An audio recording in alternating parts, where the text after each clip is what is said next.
Writing linear. What did you say, Hillary?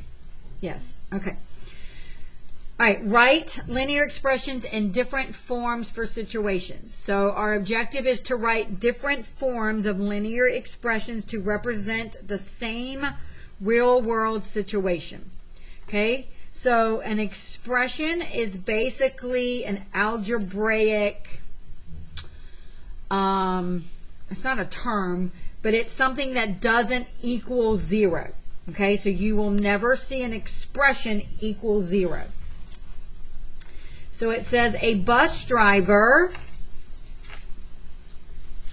has students going on a field trip. Enter the bus in pairs. He fills one row of the bus at a time, front to back. Write a rule that shows the total number of people on the bus after any number of rows is filled. Let the bus driver's seat count as row 1. All right. So, if you notice, row 1 only has one person in it. But row 2, which would be this one, right? So this is row 1. This is row 2, right? And you notice there are 4 people in row 2.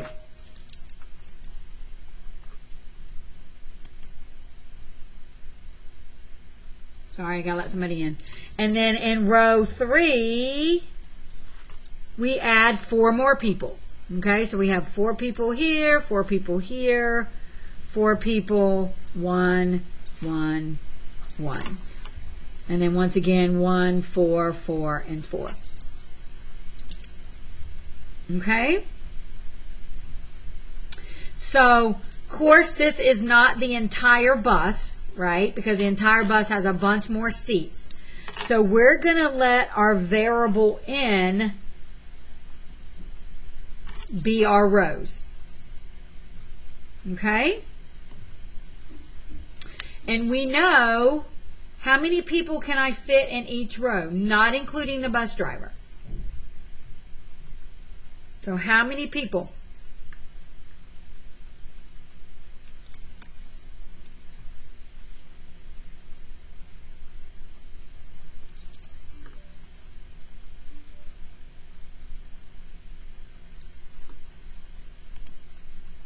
Sorry, people are responding in the chat and I got to get to it.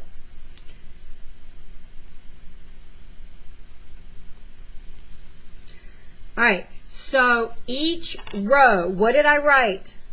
Right here.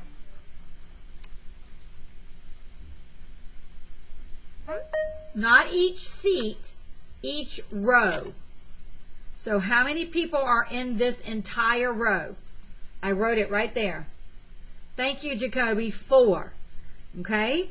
So we can put 4 people times each row.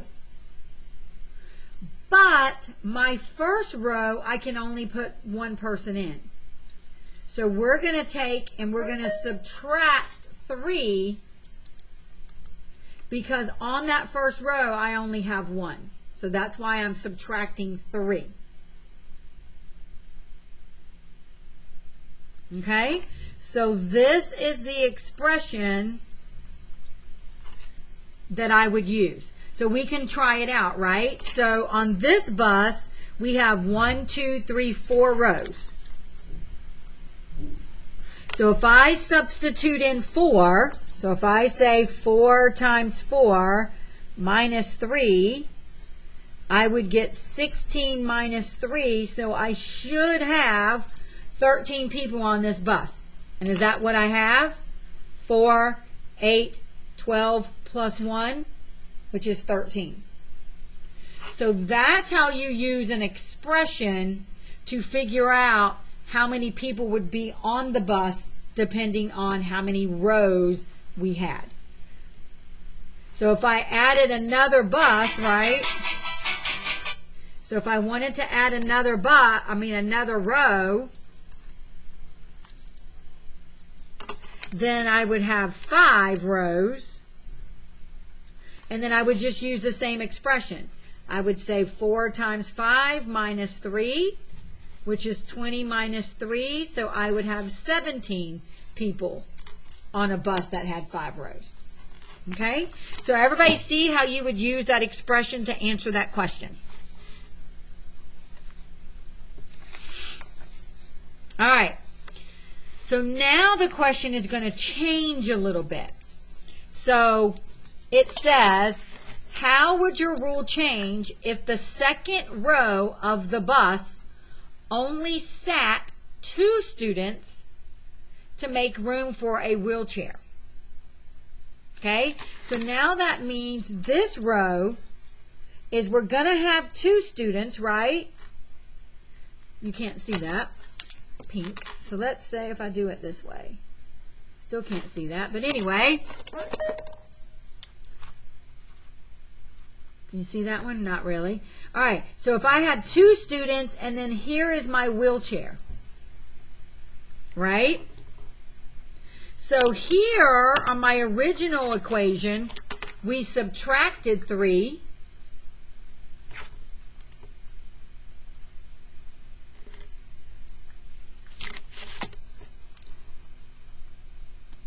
All right, let me reshare it and see if I can do it on a different version.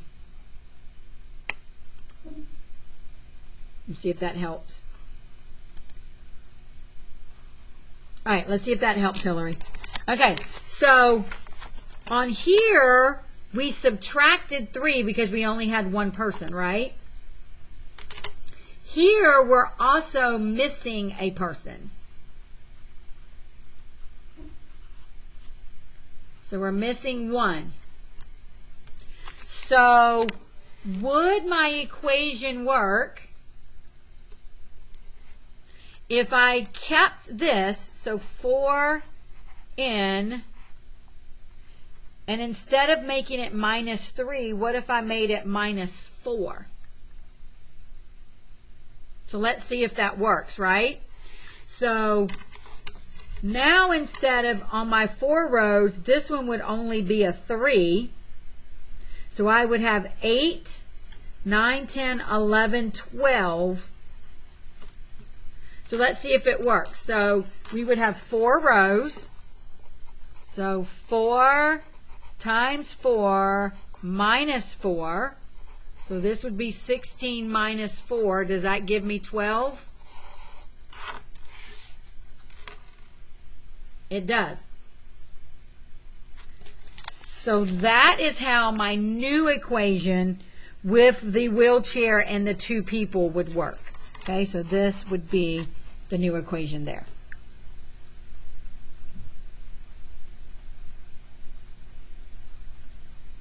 Okay, questions on that page?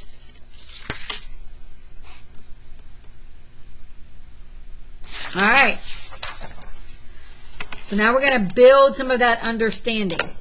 So it says Henry is remodeling a kitchen. Okay, so what part did you not understand, Lawrence? The first question, the first one or the second one?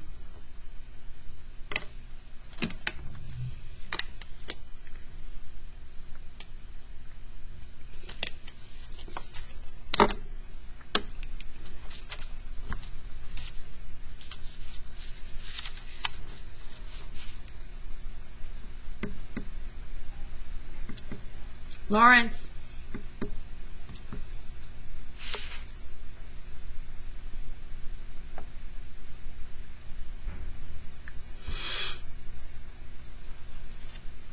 Guys, if your microphones work, I need for you to use your microphones, okay? Because me waiting for you guys to type in a chat is taking time. So, Lawrence, you said, wait, can you redo it? I don't understand. That doesn't help me. Did you not understand the first equation or did you not understand the second equation? The second one. Okay. So, on this equation, or on this question, it's telling me that now the second row is going to have 2 students and a wheelchair. Okay? So that means this right here is only going to have 2 on this side and 1 person on this side. So that means I'm only going to have, instead of 4 people, I'm only going to have 3 people. So up here where we subtracted 3 people because we didn't have a full row, we don't have a full row here anymore either. We're missing 1 person. So instead of subtracting 3, I'm now going to subtract 4 because I'm missing 3 here and I'm missing 1 here. So that's why I'm still going to use my 4n, but now instead of minus 3, I'm going to use minus 4. And then all I did here was to see if it worked. So I said, okay, if I have 4 rows and I substitute that in for n, do I get 12? Because I should have 4 people this row, 4 people this row, 3 and 1, which is 12. And I did get that. Okay? Yeah, I understand it. Okay.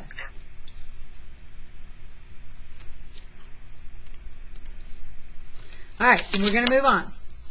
So it says, Henry is remodeling a kitchen and needs some wiring installed for additional outlets and lighting.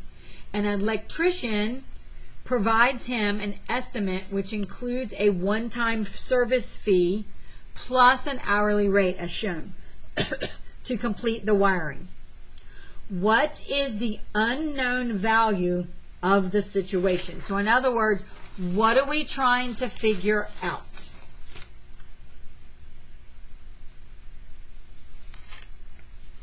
What does it say?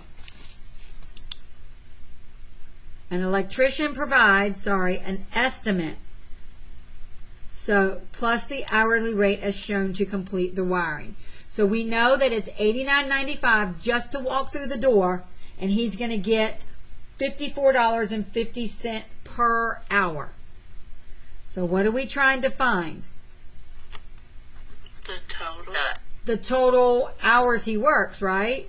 We don't know how many hours. So total hours worked.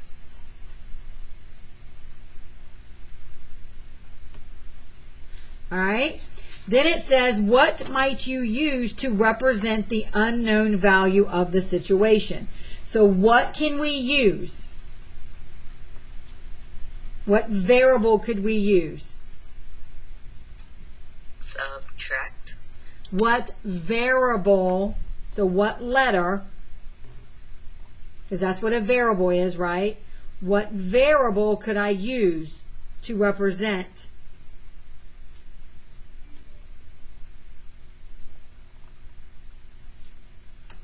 H. Okay. You said H for hours. Yep. That would work. That's what somebody said in the chat. Yeah. I can use X, Y, Q, P. Doesn't matter. Okay. But I could use H for hours. That would be correct. All right. So now we're going to write an expression. So we know that he's going to make $54.50 per hour. And before he even walks through the door, he's going to charge $89.95.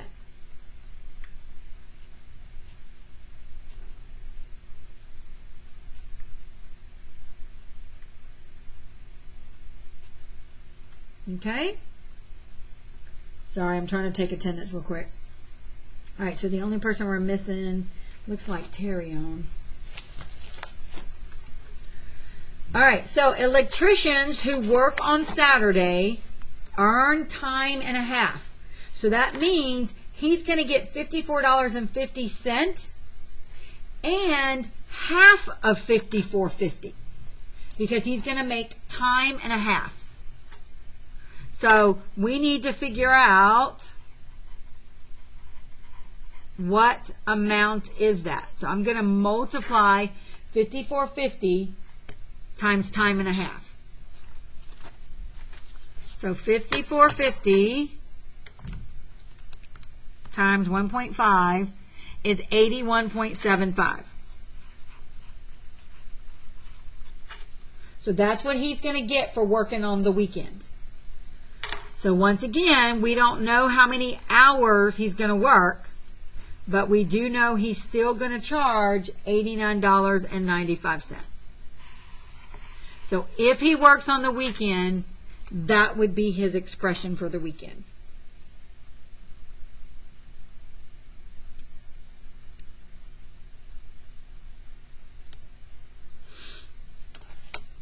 All right, and then E says the electrician decides to bring an apprentice on the job.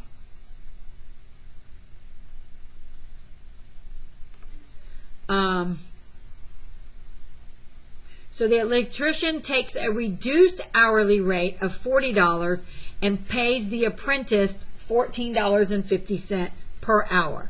So now we're going to write an expression that models how the totals charged are shared. All right. So the electrician gets $40 times however many hours he works, and the apprentice is going to get $14.50 times however many hours he works, and we're still going to charge that $89.95.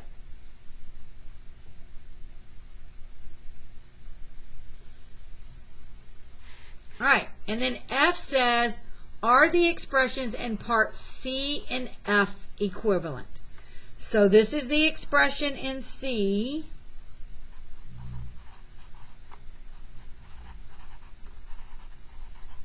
And this is the expression, so this is C, and this is F.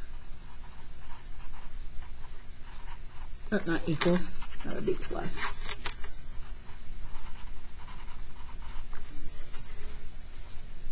Okay, so why would you say no, Jacoby? Why would you think they're not equivalent? Why would you say that?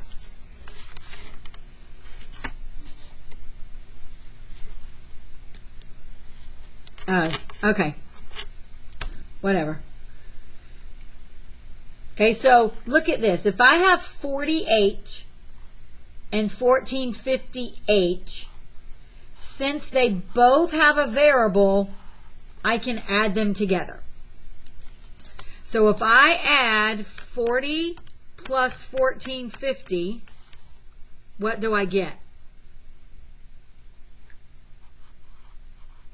I get 5450, and because they both have an H, I'm going to bring that here. So are C and E equivalent?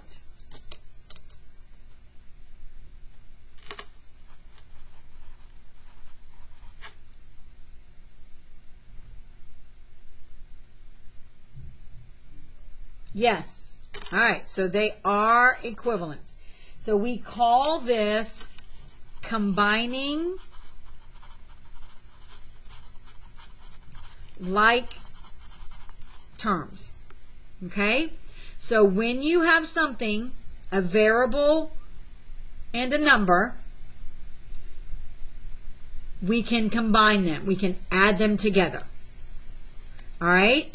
So let's talk about some terminology. So we know what a variable is. So the variable is a letter to represent an unknown, right? A number with a variable is considered to be a coefficient. Okay, because you're going to start hearing me use those words, coefficient and constant. A constant is a number by itself. So 89 is a constant because it does not have a variable. 40 is a coefficient. 1450 is a coefficient. 5450 is a coefficient. Okay? So you can add numbers with the same variable. You would add their coefficients together.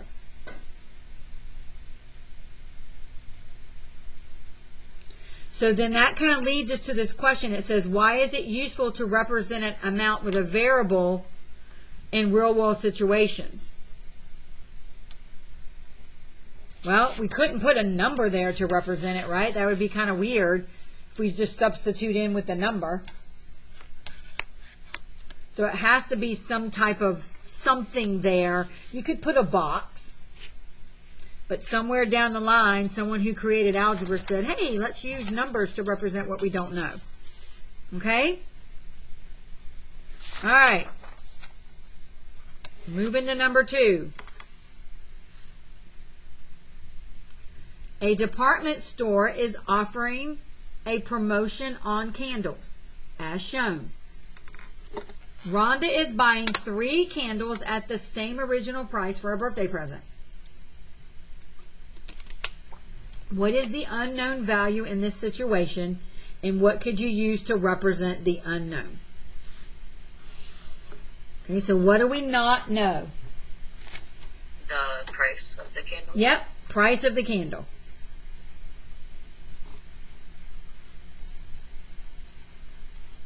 Absolutely. All right, so then now it says over here, if I buy 2 candles, I get 40% off the 3rd candle. So it says the 3rd candle is discounted. Find the percent of the original price of the candle she is paying. So if the candle is 100% and I'm getting 40% off, what percent am I paying? 60%. Yep. So I'm going to pay 60%. So now we're going to write an expression. So write an expression for the total cost before tax. All right, so we don't know price of the candle, so we can either use C or P. It doesn't matter. 1 for price or C for candle. So let's use P, right? So the first candle price we don't know. Second candle price we don't know, and the 3rd candle price we don't know, but we know we're going to pay 60% of that. So my coefficient would be 0.60 or 60 hundredths. Okay, so it says, is there another way to write the total cost? So we said in the earlier problem, if we have the same variable, we're going to add the coefficients. So in front of P's, just remember, guys, there's always an imaginary 1. So I can add 1 plus 1 plus 60 hundredths, and I could get 2 and 60 hundredths P. So this and this are equivalent. I could also have said 2P plus 60 hundredths P would be equivalent. So either one of these would be equivalent. This would not be considered in simplest form, but this would be considered in simplest form. Okay? But right now, all they're asking you is to write something that's equivalent. So either one of these would be considered that. Okay? And that's what the turn and talk is asking you. What other equivalent expression could you write to represent the total cost? So either one of those could be that turn and talk. All right. Let's look at the check understanding. Abigail's parents pays $5 an hour for weeding in the yard and pay her little sister $3 an hour. Write an expression in 2 different ways to represent the amount her parents will pay. So what can I do to represent the total hours? H. Yep. So Abigail gets what? So how would I do Abigail? $5 an hour. Yep. So 5H. And then the sister would be what?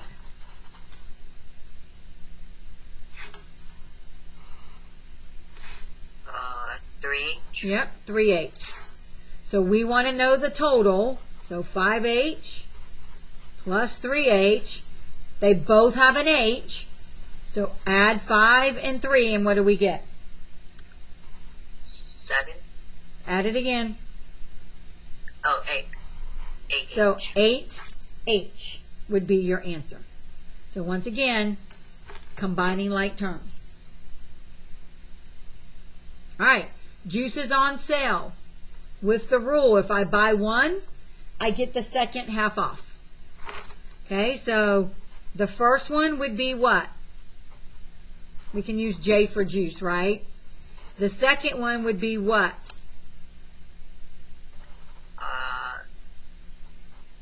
It's 50%, so 0.5. Yep. So if I want to know what they are together, so J plus 0.5J, remember there's a 1 here. So they both have the same variable.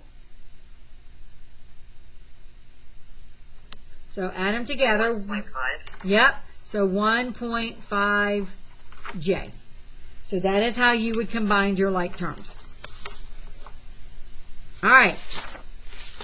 So you guys are going to move on to the on your own. It's only 1, 2, 3, 4, 5, 6, 7 questions. Okay? I will be here. I will be logged in if you need help. All right? So you have about 19 minutes to get that done. All right? So that's what you should be working on. Please make sure that you either do it in Into Math, Seesaw, or if you do it in your book, it gets uploaded today or this weekend by Friday.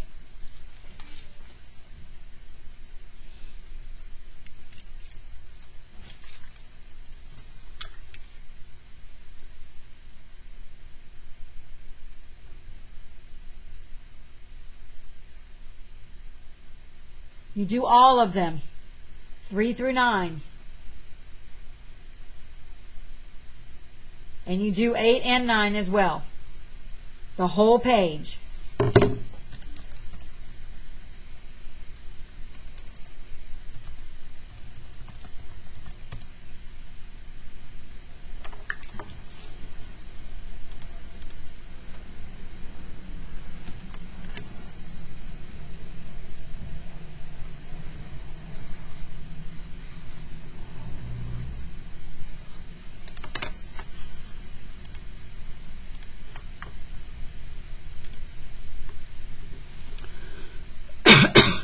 Come on.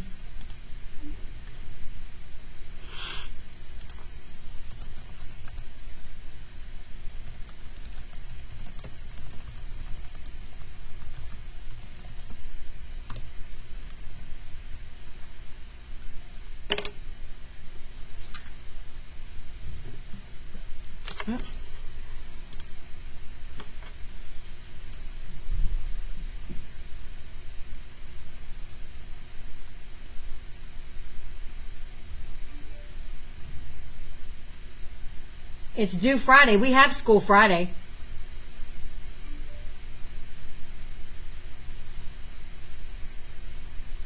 So it's still due Friday by midnight.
No, we're on 7-1.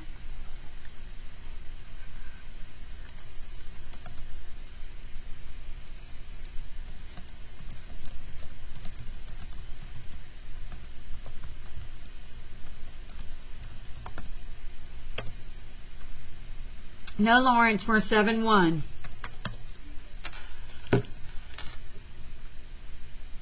Right, because 7-2 we're going to work on tomorrow. So yes, it's all been assigned.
So number 2 would be number 4.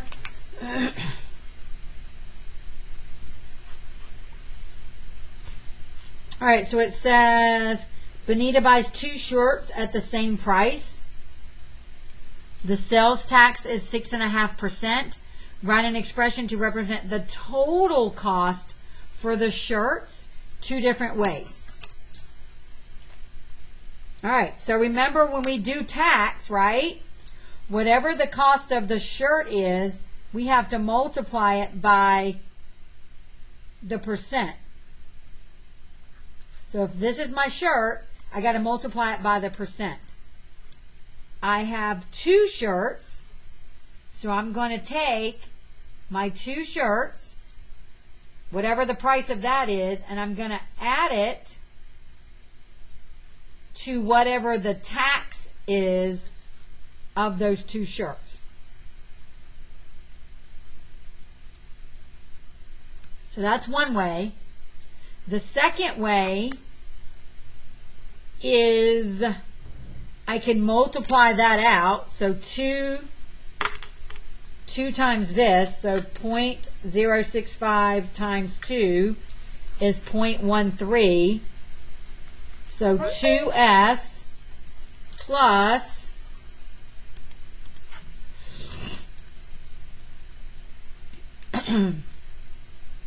0.13s. That would be another way. Another way would be I could take 100%, because that's what I'm paying. So 2s times 1.065 would be a third way. So either one of those would be a third way.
All right, so Lawrence, what information is given to me?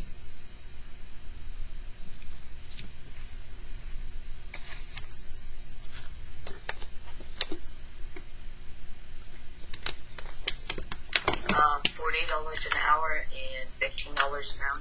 And Right. the sitting fee. Yep. $50. So I'm going to pay $50 no matter what. So that is what I'm going to add. And it's $40 per hour plus $15 for the assistant. So what variable can I use? H. Okay, so I could do 40H plus 15H. So that's one way. And then what can I combine? What does that mean? Which combine like terms is what we've been doing. Oh, add them together. So which ones can I add together? 40H and 15H. Yep. So what do I end up with? So 50 plus 40H and 15H is what? 55. Yep. Each. And that's your answer.